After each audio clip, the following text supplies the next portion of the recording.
Cristianismo muscular, um dos conceitos mais curiosos e influentes da história moderna. Calma, calma. Eu sei que você pode estar pensando em uma imagem de um anjo levantando um supino, ou os apóstolos fazendo um crossfit, ou Jesus cancelando o Sermão da Montanha para não perder o seu dia de treino de perna. Pois acreditem se quiser, mas a origem do termo cristianismo muscular foi exatamente assim, uma piada. Em 1857, um crítico literário, lendo um romance de um pastor inglês chamado Charles Kingsley, tirou um sarro. Ele disse que Kingsley representava uma nova escola de escritores que misturava religião com uma celebração musculosa da vida. O próprio Kingsley odiou o apelido. Ele achava que banalizava o que ele chamava de um cristianismo saudável e viril. Mas não adiantou. O nome pegou. E pegou muito forte. A grande pergunta é, por quê? Por que, no meio da era vitoriana, com toda aquela fama de gente reprimida e formal, de repente surge uma necessidade de conectar Deus com os músculos? Para entender isso, nós precisamos viajar para a Inglaterra de meados do século XIX. E lá encontramos três grandes crises que o cristianismo muscular veio para resolver. Primeiro, a crise da feminização da igreja. Pensem, a imagem da religião na época era uma imagem delicada, hinos suaves, sermões sobre mansidão e as igrejas cheias de mulheres. Muitos homens, de todas as classes, olhavam para aquilo e pensavam: isso aí não é para mim. A fé parecia mais um chá da tarde na casa da tia-avó do que um chamado para uma aventura. A percepção era que o cristianismo tinha se tornado muito passivo, etéreo, feminino demais. E isso afastava os homens. Segundo, a crise social. A Revolução Industrial tinha virado a Inglaterra de cabeça para baixo. Cidades superlotadas, pobreza, tensões enormes entre a classe operária e a elite. O país estava como um barril de pólvora. E pensadores como Kingsley e seu amigo Thomas Hughes olhavam para isso e viam no esporte uma solução quase mágica. O esporte seria a arena onde homens de classes diferentes poderiam se encontrar em termos de relativa igualdade. Existe uma história de um juiz da época que descreveu, maravilhado, uma partida de cricket onde um conde jogou ao lado de comerciantes e de operários. E ele disse que se isso acontecesse mais vezes, a sociedade estaria em uma condição muito melhor. O esporte para eles era então uma ferramenta de reconciliação nacional. Era a cola que uniria uma sociedade fraturada. E terceiro, uma crise teológica. Dentro da igreja anglicana, existia uma briga, uma guerra. De um lado, os evangélicos, com uma visão que tendia a ver o corpo e os prazeres do mundo como algo pecaminoso. Do outro, os anglo-católicos, que valorizavam um certo tipo de ascetismo, também uma negação do corpo. E no meio disso, surge uma turma, os Broad Church, a igreja ampla, que incluía Kingsley e Hughes, dizendo: não, esperem, Deus criou o mundo, Deus criou o nosso corpo. Essas coisas são boas. Uma vida equilibrada, onde corpo, mente e espírito têm seu lugar, é o verdadeiro cristão, o verdadeiro ideal cristão. Cuidar do corpo, ser forte, ser saudável, não era uma vaidade, era uma forma de honrar a criação de Deus. Então, com esse cenário de fundo, a ideia explode. E ela ganha um rosto, uma voz e até mesmo um manual de instruções. O rosto é de Charles Kingsley, o pastor aventureiro. O manual de instruções é um livro que talvez seja o texto mais importante de todo este movimento. Se chama Tom Brown's School Days, escrito por Thomas Hughes em 1857. Esse livro, que se passa num colégio interno de elite, a Rugby School, é basicamente, diríamos, o Harry Potter da moralidade vitoriana. Ele conta a história de um garoto que aprende a ser um cavalheiro cristão, mas não só com os livros, principalmente no campo de rugby. Ele aprende sobre coragem, liderança, trabalho em equipe e, acima de tudo, sobre o jogo limpo, o famoso fair play. O livro se tornou um best-seller absurdo e definiu toda uma geração. O cristianismo muscular se espalhou como fogo, então, pelas escolas e pelas universidades de toda a Inglaterra. Se tornou uma ideologia que formaria os homens que iriam administrar o vasto Império Britânico. Afinal, eles precisavam ser moralmente corretos, intelectualmente afiados e, claro, fisicamente robustos para aguentar o tranco de um império. E como toda boa ideia britânica daquela época, ela logo pegou um navio e cruzou o Atlântico. Nos Estados Unidos, a semente caiu em terra muito fértil. Eles também se preocupavam com a feminização da igreja e com os problemas das cidades que cresciam sem parar. Figuras como o pastor Henry Ward Beecher, já em 1857, pedia que a ACM, a Associação Cristã de Moços, patrocinasse atividades que colocassem músculos num homem. Outro pastor, Moses Coit Tyler, que foi amigo de Kingsley e Hughes, chegou a sugerir, na maior cara dura, que qualquer cidade com 2 igrejas deveria fechar uma e transformá-la em um ginásio. A ACM americana, aliás, abraçou a causa com uma força tremenda. O famoso triângulo da ACM, corpo, mente e espírito, é a tradução perfeita do cristianismo muscular. E foi dentro desse ambiente que esportes como o basquete foram inventados. Sim, o basquete nasceu do cristianismo muscular. Mas essa ideia, ao ser plantada em solos diferentes, começou a gerar frutos bem distintos. O cristianismo muscular na Inglaterra vitoriana, focado na reconciliação de classe e na formação de administradores de um império, não seria o mesmo cristianismo muscular da América, uma nação de imigrantes cheia de tensões étnicas e religiosas. E muito menos parecido com o que aconteceria na França, por exemplo, um país no meio de uma guerra cultural feroz entre a Igreja e o Estado laico. A mesma receita básica, fé mais força física, estava prestes a criar pratos com sabores completamente diferentes. Entramos então no final do século XIX e início do século XX. E o mundo do esporte está mudando radicalmente. Aquele ideal amador do perdedor galante, que joga somente por diversão, começa a dar lugar ao profissionalismo, a estádios lotados, a jogadores que são verdadeiras celebridades.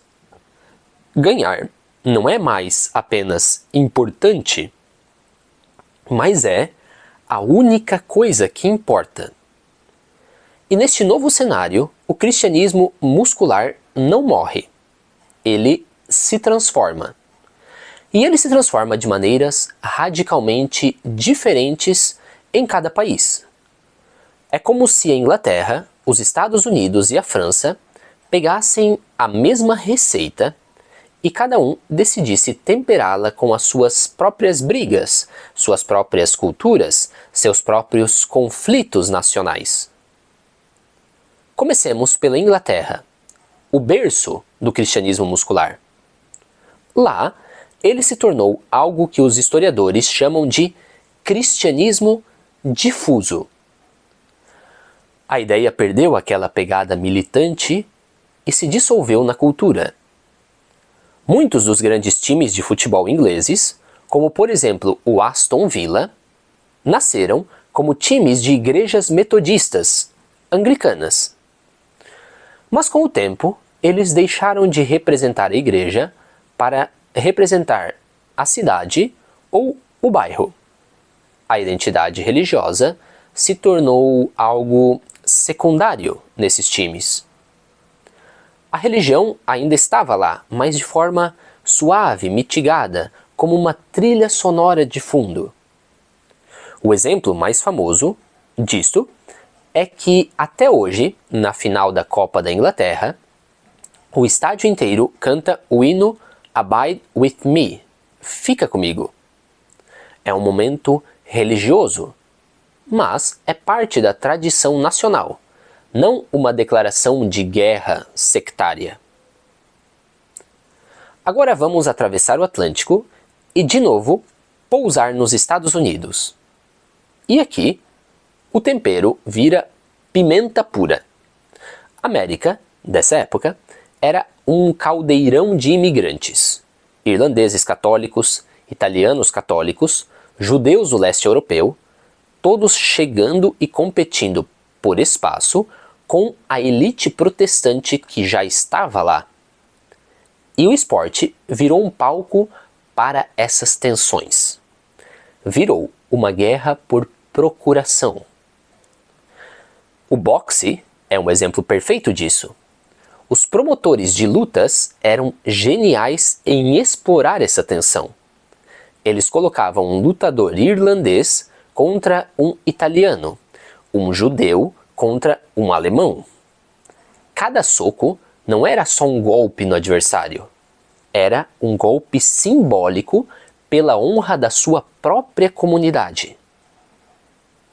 Mas o grande campo de batalha foi o futebol americano universitário. E a história mais emblemática é da Universidade de Notre Dame. Notre Dame era a universidade católica. E nos anos de 20 a 30, seu time de futebol, os Fighting Irish, os irlandeses lutadores, se tornou uma potência imbatível. Para os milhões de católicos americanos, que muitas vezes sofriam preconceitos e eram vistos como cidadãos de segunda classe pela elite protestante, cada vitória de Notre Dame era uma vingança. Era um grito de orgulho que ecoava pelo país. Não era só esporte, era a afirmação de que nós chegamos, nós pertencemos e nós somos mais fortes do que vocês. Em Chicago, por exemplo, o evento esportivo do ano era o Prep Bowl, a final de futebol americano escolar que colocava o campeão da Liga das Escolas Católicas contra o campeão da Liga das Escolas Públicas. Era literalmente católicos contra o Estado, todo ano, num campo de futebol.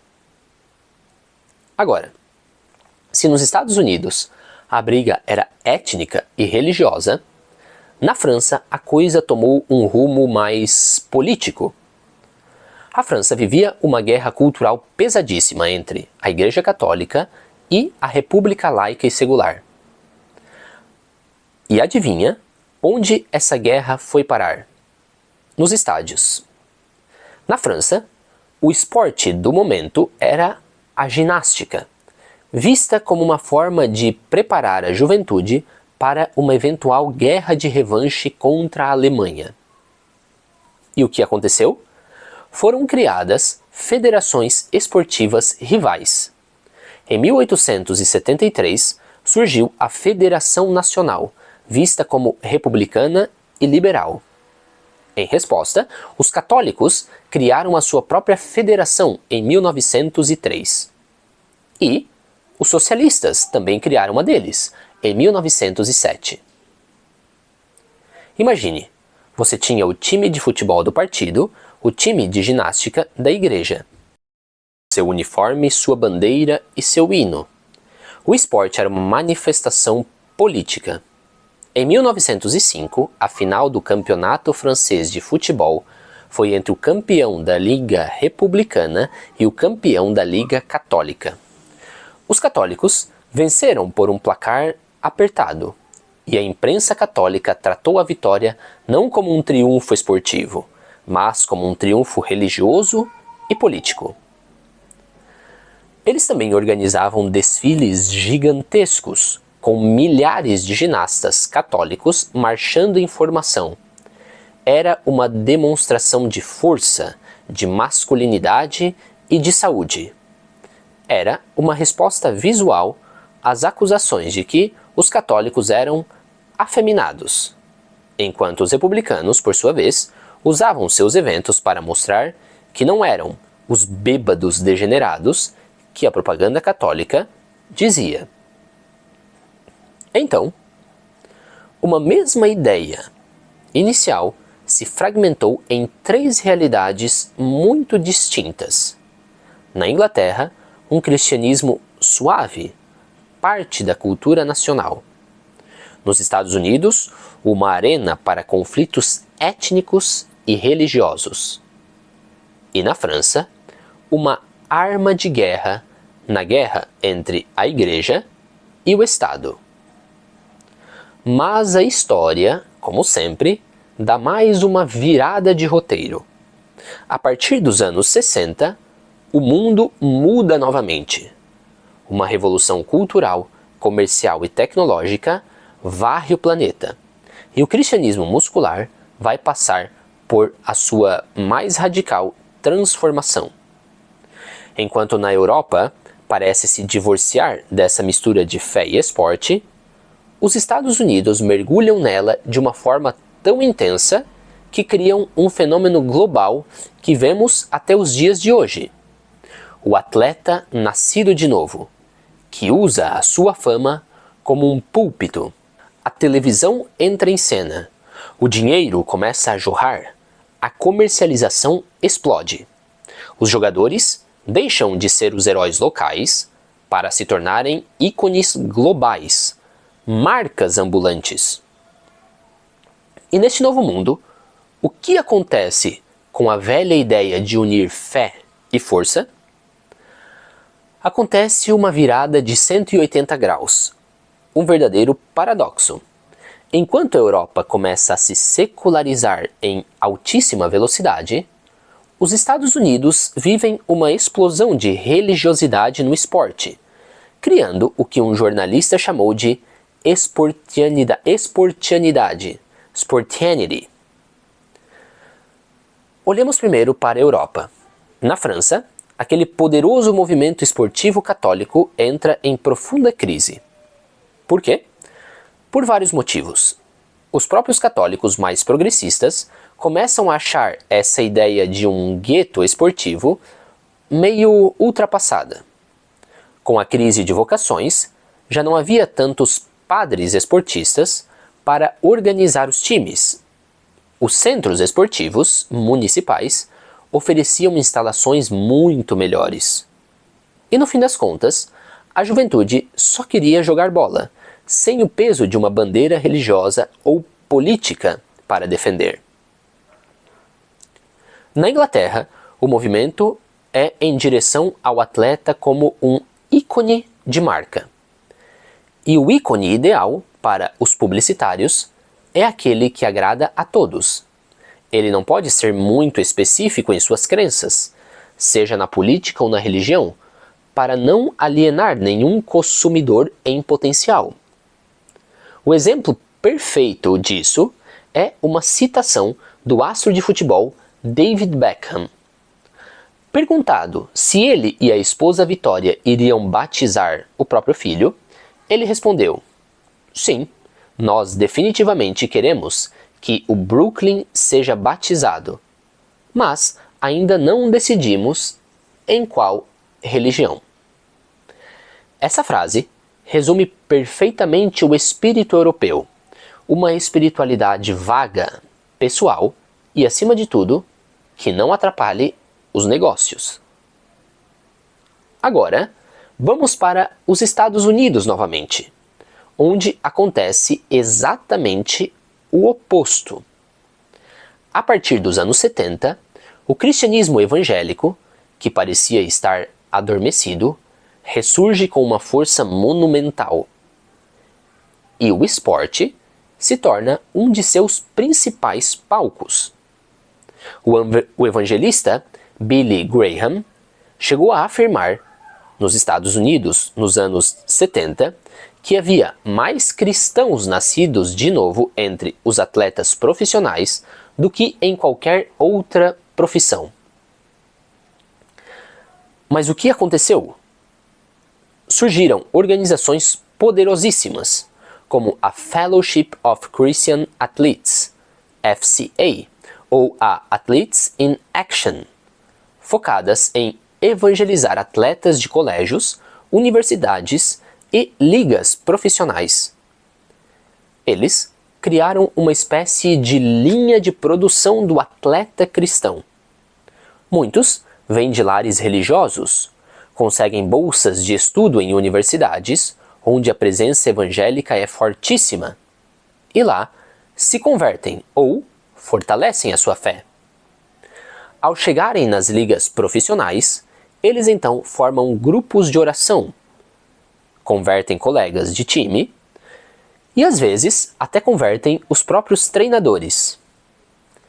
Existe até uma trajetória clássica do jogador vida louca, que durante a carreira era conhecido pelas festas e pelas bebedeiras, e que depois de se aposentar, enfrentando uma crise pessoal, se converte e vira um testemunho vivo de autorredenção.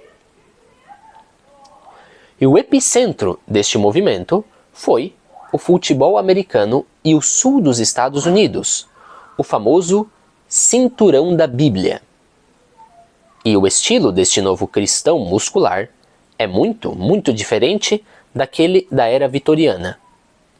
Ele é agressivo no campo, mas fora de campo ele é vocal, ele dá testemunhos, ele usa as entrevistas na TV como um púlpito.